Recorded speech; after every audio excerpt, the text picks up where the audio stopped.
Welcome to Fast Effect Double Speed Magic the Gathering. Here we have Breton on Dragon versus one and only Jerry Meme, host of Leaving a Legacy, along with Patrick. They both made it down. Always great to see them. I don't think I've them since before the pandemic. I don't even know. Been a while, but it was awesome to have them here. And Jerry pulling off his signature move, turn one, Ancient Tomb, Lotus Petal, Show and Tell. Look at him putting in Gristlebrand, drawing 7 cards, demonstrating next level skills here on camera in the feature match. Deciding what to discard. Toughest choice so far. Breton is on Dragon. I'm not going to lie, he would have much preferred to go first. He also has an Entomb here, trying to set up his Gristlebrand.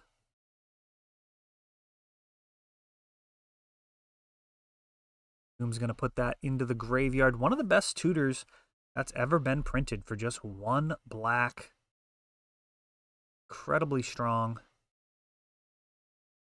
And Force of Will stops this Reanimate. The graveyard is lethal at this point, though, potentially. It's certainly dangerous. You don't want Breton getting a Gristlebrand on his own. He can do some very nasty things with that as well. Gary's got the Animate handled for now. He gets some extra Lotus Petals. Force of Will holding down the fort, as it does for Sneak and Show. Got plenty of potential counter magic. Discarding again. Gristlebrand able to gain 7 life and draw 7 each turn. Piranha Marsh, not super exciting here. And we have an Unmask pitching Dance of the Dead.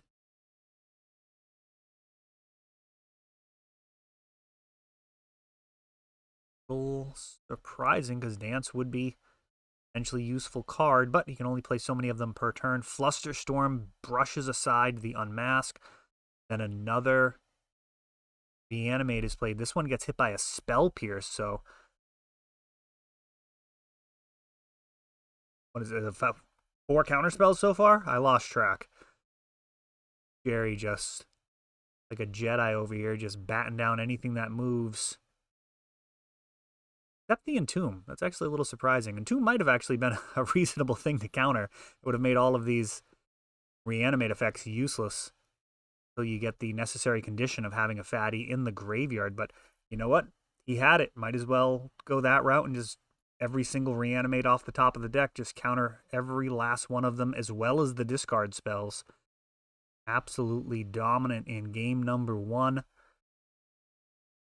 Historically, I think Reanimator is actually favored versus Show and Tell by a pretty wide margin from a historical perspective. I haven't actually played the matchup last, like, I don't know, 6 months or so. Of course, the core issue is Reanimator decks actually have stick things that they can put in off of your Show and Tell. So if you, for example, go for a turn 1 Gristlebrand or Emrakul, they could potentially put something in that is just an answer to it, like Archon of Cruelty to get rid of your Emrakul, or Gristlebrand on their own to draw tons of cards. I mean, there's a lot of ways that things can go wrong. Your Show and Tells are probably about as weak as they get in this particular matchup, where your opponent can put in things that are the same or potentially even better.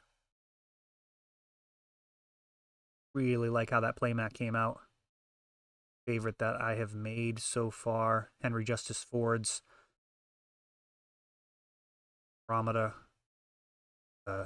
Deuce's Head with Perseus. Boots of Hermes. Sea Monster. Absolutely stunning piece. Love how it looks on that leather. Congratulations to our champion. I won't spoil the eventual winner. Get that playmat along with the lion's share of the store credit. We pay out 100% of entries. It's credit to our top 8. or top 4 if it's a smaller event. But typically top 8. And a mull. We'll go ahead and skip over that. Down to 5 here. It looks like. That's 6? No, 5, yeah. All the way down to 5. He'll be on the draw, though. And leads out a Cabal Therapy.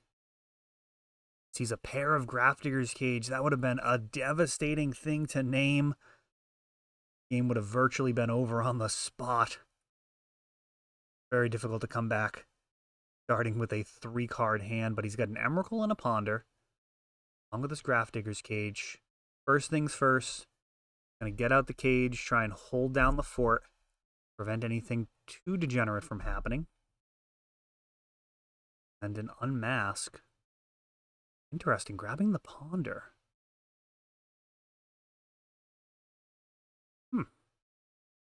Well, that Emrakul's just chilling in hand, waiting for Jerry to draw an Enabler. Couple of Grafdigger's Cages on board. At this point, and with such a small amount of cards in hand, I don't know if you try and like go aggro with Grief. Try and draw some Griefs. If he's got the sideboard plan with Sedgemoor Witch, that would be tremendous.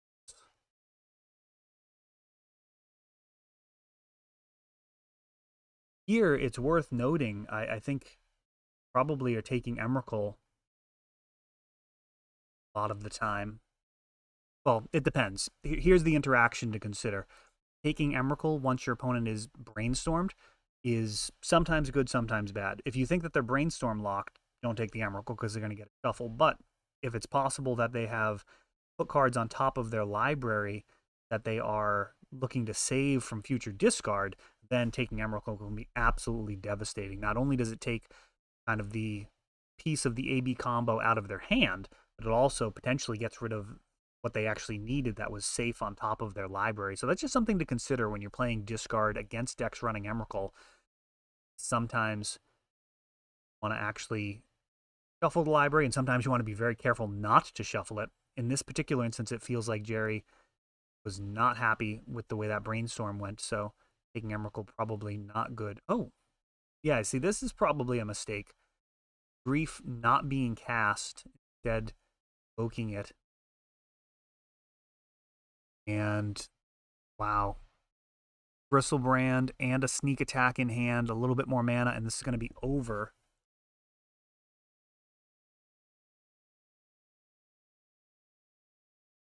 Takes the show and tell.